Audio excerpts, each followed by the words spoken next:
Hello student,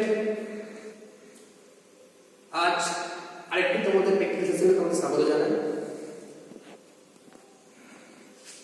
আজ আমরা এই প্র্যাকটিস সেশনে সিঙ্গেল ডোর রেফ্রিজারেটরের পার্টস সম্পর্কে জানব।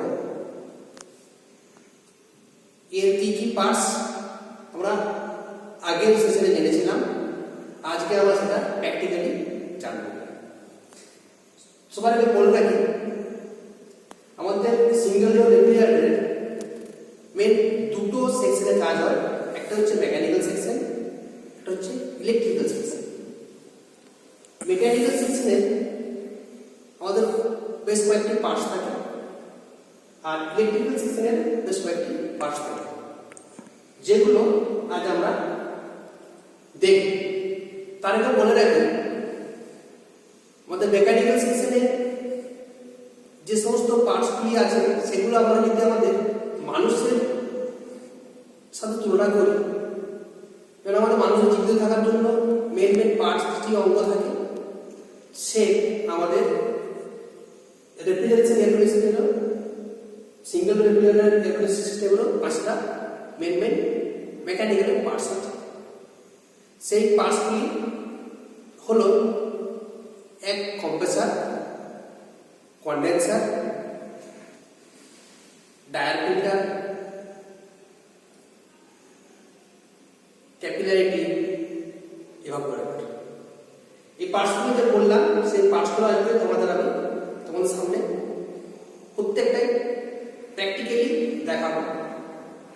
এসো আমরা এখন এই সমস্ত পার্টসগুলো নিয়ে প্র্যাকটিক্যালি দেখি এর কি কাজ, কিভাবে আমাদের মেশিনকে চলতে সহযোগিতা করে। তারপর আমরা জানবো ইলেকট্রিক্যাল পার্ট। এসো আমরা প্র্যাকটিক্যাল পার্টগুলো দেখে নিই। হ্যাঁ, হ্যালো দেখো, এটা বলছিলাম, এটা আমাদের single door refrigerator. Single door refrigerator হচ্ছে ফ্রন্ট সাইড, এটা হচ্ছে ব্যাক সাইড। আমাদের মেকানিক্যাল পার্টে ম্যাক্সিমাম পার্টসগুলো আমাদের ব্যাক সাইডে অ্যারেঞ্জ করা থাকে, একটার পর একটা সাজানো থাকে। দেখতে পাচ্ছ তোমরা এখানে অনেক কিছু দেখতে পাচ্ছ। এই একটা পার্ট দেখতে পাচ্ছ, এটা একটা পার্ট দেখতে পাচ্ছ, তারপর এটা একটু প্রচুর পার্ট দেখতে পাচ্ছ। এগুলো কিন্তু প্রত্যেকটা আমাদের মেকানিক্যাল সিস্টেমের একটা অঙ্গ। তাহলে এসো আমরা এগুলো একটু ডিটেইলস জানি, কোনটাকে কি বলা হয়। যেগুলো যা আছে সমস্তগুলো কিন্তু এখানে প্রত্যক্ষভাবে কাজ আছে। সেই কাজগুলো সম্পর্কে আমরা জানবো। তাতে আমাদের এসো দেখো কি আছে এখানে চলে আসুন। আমাদের মেন যেটা আছে সেটা হচ্ছে, এটা বলা হয় কম্প্রেসার। এটা হচ্ছে কম্প্রেসার, এটা হচ্ছে আমাদের মেকানিক্যাল রেফ্রিজারেশন সিস্টেমের হার্ট বলা হয়, আমরা একেবারে হার্ট বলে থাকি। এই হার্টে দেখো, এটা দেখতে পাচ্ছ মানুষের মাথার মতো গোল, এটা কিন্তু কম্প্রেসারের আমাদের ফ্রিজের পিছন ধারে থাকে, দেখতে পাচ্ছ। আর এখান থেকে তো 3টা পাইপ বেরিয়ে দেখতে পাচ্ছ নিশ্চয়ই, একটা পাইপ, একটা পাইপ, একটা পাইপ। এই পাইপগুলোর এক একটা নাম আছে। এগুলো পাইপগুলোর মধ্যে তোমার কী কী আছে সেটা বলতে দেখো। একটা হচ্ছে সাকশন লাইন, একটা হচ্ছে চার্জিং লাইন, একটা হচ্ছে ডিসচার্জ লাইন। সাকশন লাইন কীভাবে চিনবো, ডিসচার্জ লাইন কীভাবে চিনবো, আর চার্জিং লাইন কীভাবে চিনবো। তো চার্জিং লাইন বলতে এই যে আমার কম্প্রেসার আছে, এই যে মেকানিক্যাল রেফ্রিজারেশন সিস্টেমটা আছে, এই সিস্টেম যেটা ঠান্ডা করে, যে ঠান্ডা করার জন্য যে গ্যাসটা দেওয়া হয়, সেই গ্যাসটা একটা নির্দিষ্ট কোনো একটা পাইপের মধ্য দিয়ে এর মধ্যে প্রবেশ করানো হবে। সেই যে পাইপটির মধ্যে দিয়ে প্রবেশ করানো হয় তাকে বলা হয় চার্জিং লাইন। দেখতে পাচ্ছ এখানে প্রবেশ করানোর মতো একটা জায়গা রয়েছে যা যুক্ত নেই, অন্যান্য পাইপগুলোর সাথে যুক্ত আছে অন্যান্য কানেকশনগুলো, কিন্তু এর সাথে কোনো যুক্ত শুধুমাত্র এখানে শেষ হয়ে গেছে। তাই এইটাকে আমরা বলবো চার্জিং লাইন। দেখে নাও, একে বলা হয় চার্জিং লাইন। তো এর মধ্যে আমরা কম্প্রেসারের মধ্যে রেফ্রিজারেন্ট বা গ্যাস ইন করালাম। এরপর কী হচ্ছে, এটাকে আমরা কম্প্রেসার কী করবে, এই কম্প্রেসারকে কম্প্রেস করবে। কম্প্রেস করার পর একে ডিসচার্জ লাইন দিয়ে কন্ডেন্সারে পাঠিয়ে দেবে। তার আগে আমি বলেছিলাম যে আমাদের সিস্টেমে একটা এমন পার্টস আছে যেখানে electrical and mechanical parts combine করে থাকা হয়, সেটা হচ্ছে তোমার এই কম্প্রেসার। এখানে তোমার ইলেকট্রিক্যালও পার্ট আছে আর মেকানিক্যাল পার্টও কম্বাইন্ড আছে।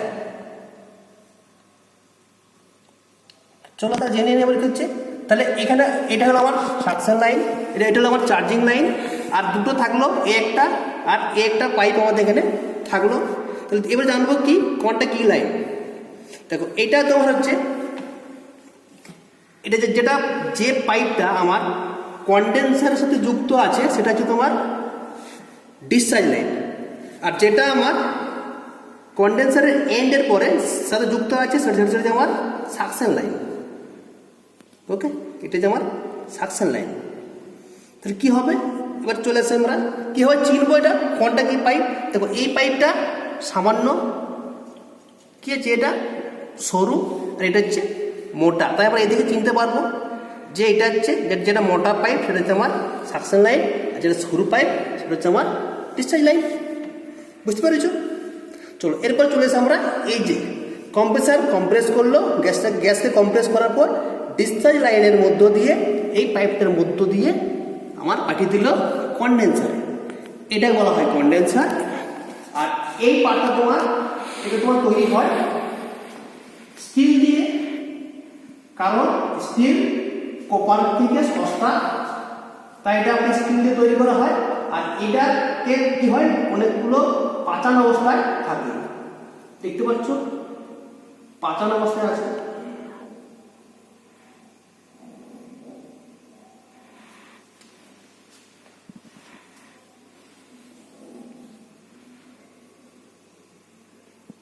দেখতে পাচ্ছ পাচান অবস্থায় আছে, তারপর শেষে একটা তোমার ডায়াল ফিল্টার দেওয়া আছে। দেখো এইটাকে তোমার এই পাচান অবস্থায় এইটাকে তোমার স্টেন দেওয়ার জন্য কতগুলো এখানে অয়েল দেওয়া আছে, দেখতে পাচ্ছ। এগুলোকে বলা হয় ফিন, একে ফিনও বলা হয়, একে অয়েল বলা হয়। আর কি হয়, যখন এটা কন্ডেনসেশন করে তখন এই কন্ডেন্সারের সারফেসটাকে বাড়ানোর জন্য, কন্ডেন্সেশনের সারফেসটা বাড়ানোর জন্য কিন্তু এটা প্রচুর হেল্প করে। এটা হচ্ছে তোমার এয়ার কুল কন্ডেন্সার।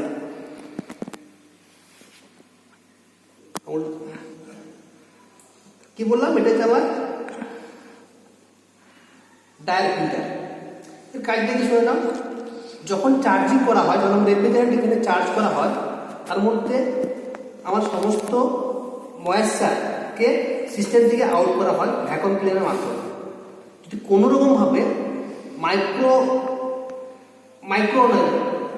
তোমার ময়েশ্চার থেকে থাকে এই কোনো পাইপের মধ্যে, সেই সমস্ত ময়েশ্চারটাকে অ্যাবজর্ব করবে আমার এই ডায়াল ফিল্টার। ডায়াল ফিল্টারে কী আছে, ডায়াল ফিল্টারে আমার সিলিকা জেল আছে, সেই সিলিকা জেল কী করবে, আমার ওই ময়েশ্চারটাকে সাফ করে নেবে আর গ্যাসটাকে পিউরিফাই করে বা বিশুদ্ধ করে আবার এই তোমার ক্যাপিলারির মধ্য দিয়ে আমাদের কুলিং কোয়েলে পাঠিয়ে দেবে। তাহলে দেখিনি কী হয়, যখন আমার কম্প্রেসার কম্প্রেস করবে তখন high temperature high pressure refrigerant চলে আসবে তোমার এই পাইপের মধ্যে। তখন এখানে কী হবে, এখানে টেম্পারেচার তোমার খুব হাই হবে, তোমার এখানে টেম্পারেচার খুব হাই হবে। তাই তখন এইভাবে ঘুরতে ঘুরতে কী হয়, কন্ডেন্সার কী করে, কন্ডেন্সার তোমার রেফ্রিজারেন্টকে ঘুরিয়ে ঘুরিয়ে ওকে ঠান্ডা করে দেবে। আর ঠান্ডা হলে কী হবে, ঠান্ডা হলে আমার ব্যাপারটা লিকুইডে কনভার্ট হয়ে যাবে, ব্যাপারটা লিকুইডে কনভার্ট হয়ে যাবে। ওকে, তাহলে কি হলো, তাহলে তুমি যখন দেখবে যখন মেশিন চলে তখন পুরো পার্টটা গরম থাকে। তুমি বসে যদি লক্ষ্য করো দেখবে যে উপরের যে পাইপগুলো থাকবে সেগুলো যত টেম্পারেচার থাকবে তার তুলনায় কিন্তু এই নিচের অংশগুলো টেম্পারেচার কম থাকে। এটা কারণ এইটা, কারণ এখানে ভ্যাপার থাকে, ভ্যাপার থেকে আস্তে আস্তে তোমার লিকুইডে কনভার্ট হয়। আর সেই লিকুইডটা কনভার্ট হওয়ার পরে তোমার এখানে ডায়াল তোমার ছাঁকনের সাহায্যে ছাঁকা হয়, তারপরে এটা তোমার ক্যাপিলারি টিউব দিয়ে তোমার পৌঁছে যায় আমার এভাপোরেটর। চলো আমরা এভাপোরেটর সম্পর্কে দেখি, আবার কারবাসন তো এভাপোরেটর দেখি। চলো আবার বললাম যে আমরা দেখবো এভাপোরেটর সামনে।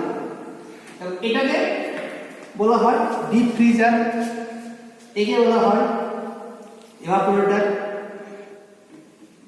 একে বলা হয় কুলিং কয়েল। কুলিং কয়েলটা দেখে নিই কেমন। এটা যে কুলিং কয়েল দেখতে পাচ্ছ, এখানে যে সমস্ত পাইপগুলো রয়েছে, এই যে উঁচু যে রয়েছে ফোলানো, এটা রয়েছে তোমার প্রত্যেকটা পাইপ।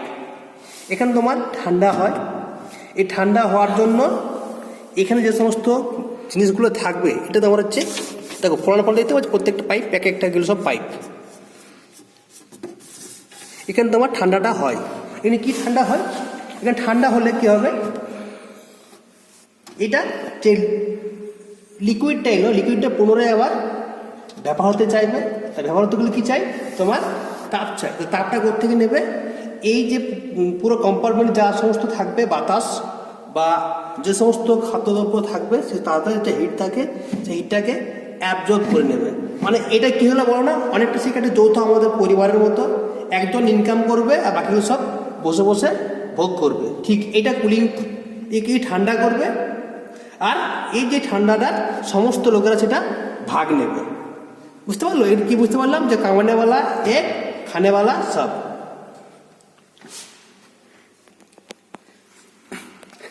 কি হয়, এই যে ঠান্ডা হলো, এটা আমার লিকুইডটা ভ্যাপার কনভার্ট হবে।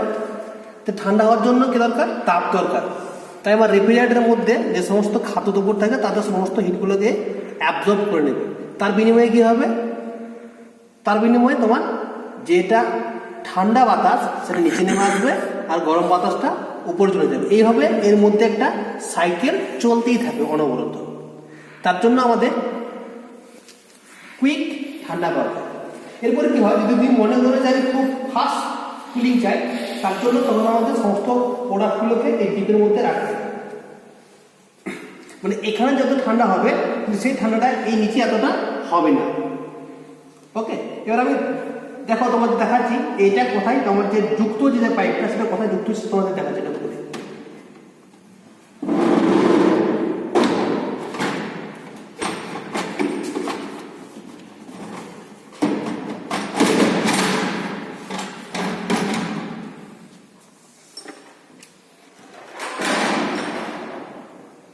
এসো আমরা দেখি, এই যে আমার ক্যাপিলারিটা এসছে এখানে যুক্ত হচ্ছে, সেটা কোথায় যুক্ত হচ্ছে দেখার চেষ্টা করি।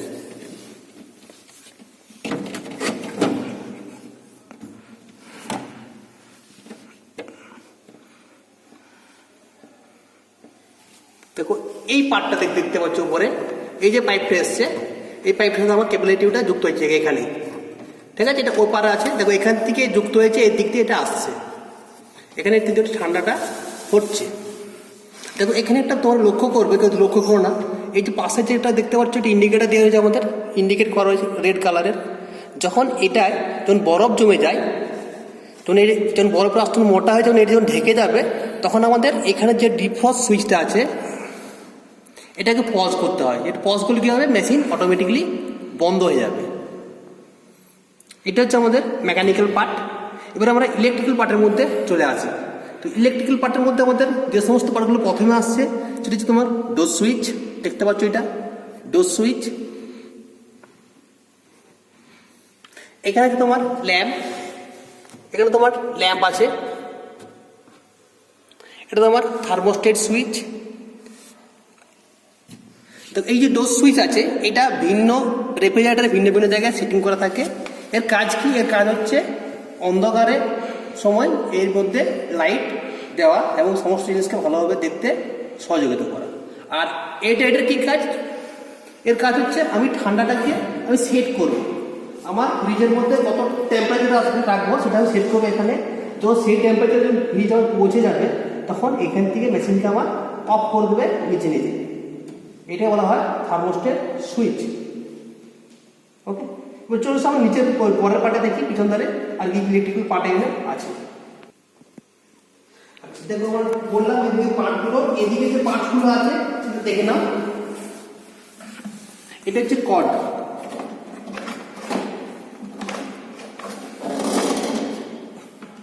এটা তোমার কর্ড। এটা 3 পেন একটা কর্ড। কি কি লেখা আছে এতে, লাইন, নিউট্রাল, আর্থ।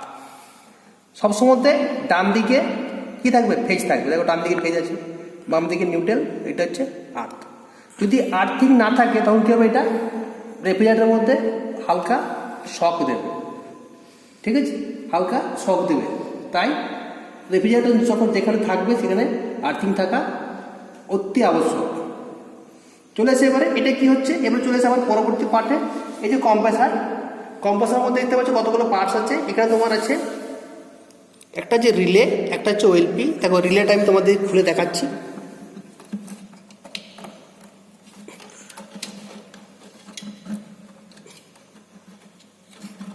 খুব স্টিকি হয়ে আছে, খুলছে না।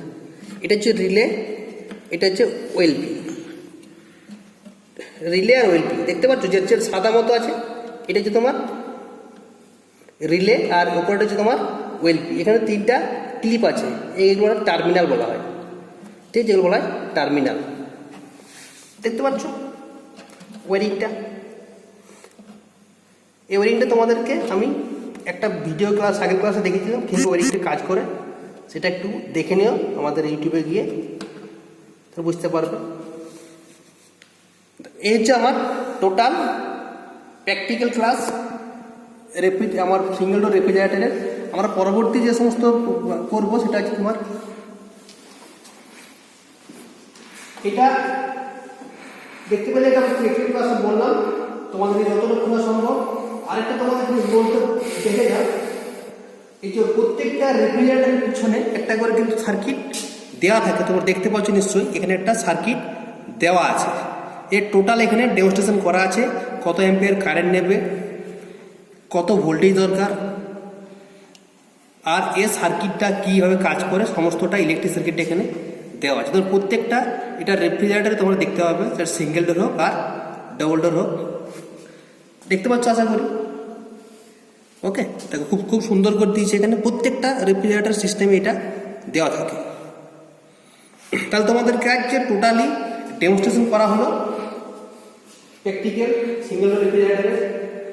আশা করি তোমাদের ভালো লেগেছে। ধন্যবাদ।